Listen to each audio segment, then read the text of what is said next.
Good evening. Welcome back to Facebook Live and our series Eating the Elephant, where we talk about Hurricane Michael insurance issues and recovery tips. We're about an hour late this evening because, as I have talked about in previous episodes, I'm very concerned with self-care. We've brought in some folks to help our employees, hopefully, who have been under a good deal of stress. And the best bit of self-care I could have for myself is to go visit my daughter in Gainesville. Admittedly, as a lifelong Seminole, having her going to school in Gainesville is a bit of a trauma for me as well, but seeing her always makes me feel better no matter the situation. So again, apologies for being a little bit late. The good news is we have fixed some technical difficulties, and by technical difficulties I know we'd had audio cutting out and things such as that. The trouble was that I was not terribly technically astute and couldn't do something as simple as hitting do not disturb on my phone before we started the video. So hopefully I'll remember to do that and we won't have any more interruptions. If there's anything that you missed, or if there's something particular, if I was talking about a subject that you were particularly interested in and audio or something is cut out in the past, feel free to reach out to me. Trey@Hut Insurance is my email address, or you can reach out to me on Facebook, of course. Wanted to let you know one more technical issue. We have two Facebook pages, one for our main office and one for our Lynn Haven office, and we're going to shut down the Lynn Haven Facebook page for any of you that are following it. We'd rather give up a few likes. Then frankly, it was getting a little confusing because we were continuing to update our main page, but since our Lynn Haven office is temporarily closed, we weren't updating that one. So we're just going to shut down that page and go from a single platform for a while, and then we'll see where things go from there.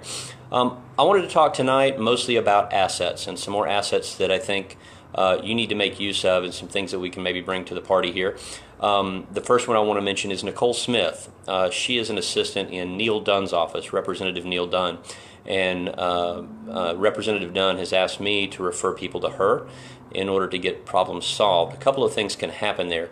I know folks are having difficulties with their banks, with their lenders, and banking issues are not something the Department of Insurance is going to be particularly good at dealing with. But if you'll call Nicole in Representative Dunn's office, she'll be able to assist you and direct you to the right resources. Her phone number is 850-785-0812. That's a local number for their local office.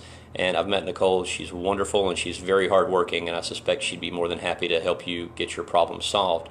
Another asset I think we have mentioned before, but I wanted to mention again because I wanted to thank Tasha Carter with the Department of Financial Services, for co-hosting a little forum out at Florida State this past week, and she brought some very good information, and was very interesting to me to hear from her mouth exactly what kind of things that the department can do for you.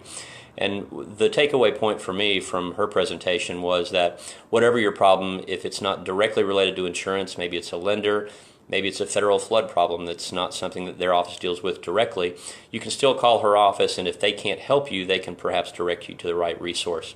So the way to contact the Department of Financial Services, that is the state regulator in charge of insurance and insurance issues, call 1-800-22-STORM. That's 1-800-22-STORM. That's the consumer helpline, and they would be very happy to help you right now. They're getting lots and lots of calls, and they're putting an awful lot of investigators on the ground, and she was very convincing in her description of how she could help insurance consumers.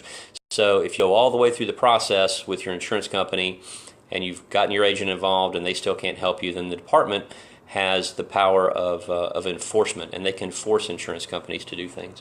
And so I think that might be good for you to contact their office. They also have a mediation program.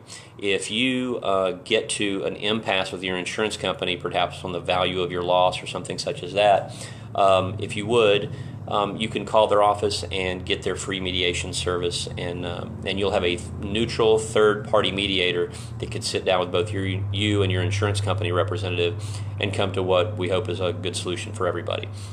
The final asset I want to bring to you tonight is one that we've mentioned before, of course, several times, and it's our free public help desk. I would suggest that if you're going to do something with our help desk, you're going to want to lean into it a little bit. Early on, the help desk wasn't getting a whole lot of play. There weren't a whole lot of people that were coming in. We were able to help people through very casual conversation typically, and through this forum right here. However, our help desk is filling up pretty quickly. I think most of our I think most of our spots next week are already full. We're setting appointments only, because we don't want people to wait.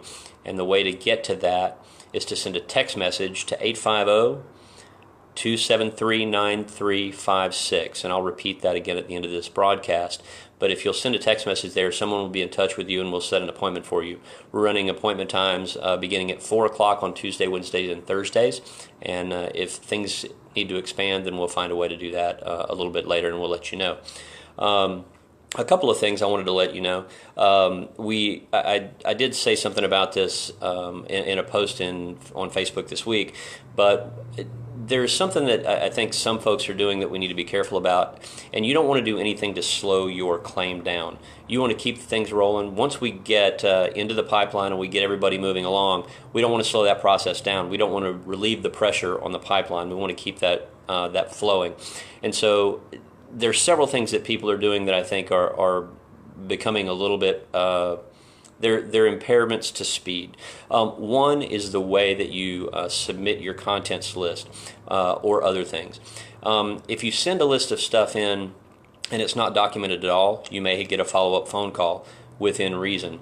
Contents lists, if they're handwritten, we're finding that they're handled a little bit more slowly than people that either have typed lists or, better yet, in Excel spreadsheets, because those can be uploaded by your adjuster.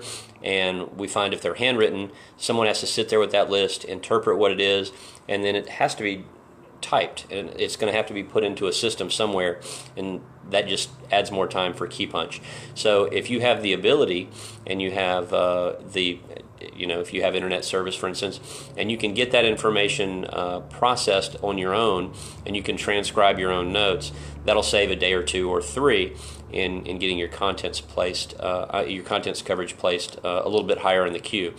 One other thing you can do is, I'm trying to be very careful about how I say this, but be careful about what you put on a contents list or an additional living expense list, because additional living expenses, let's remember, folks, are additional. That means above and beyond what you would normally spend, and they're expenses that are directly related to the hurricane and your response to it. So we've seen lots and lots of things that, frankly, I think are not going to pass muster. We've seen visits to a masseuse, to a doggy spa. We've seen a mani-pedi. There are things like that. While they may be great to have, and it might relieve your mind to go and relax a little bit and have some stress taken off, that's not directly related to the hurricane. Certainly the stress is, but it's frankly, it may get paid.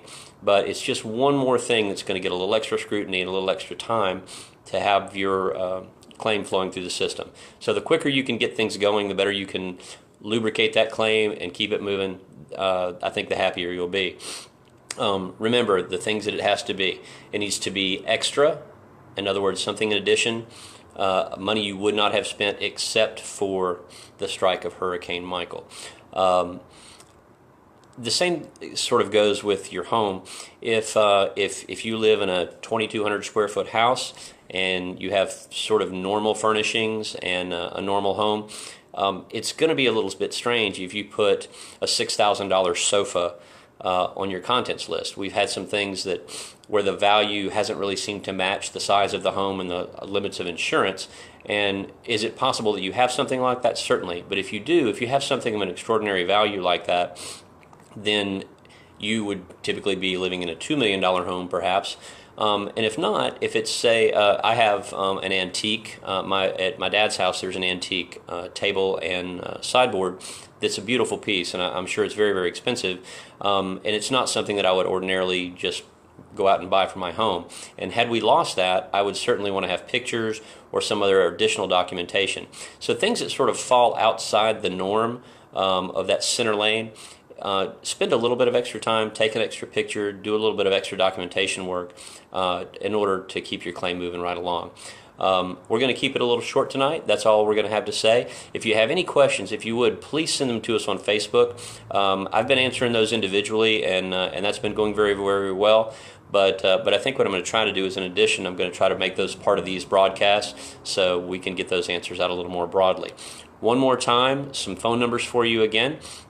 The Department of Financial Services is 1-800-22-STORM. Nicole Smith, who is in Representative Neal Dunn's office.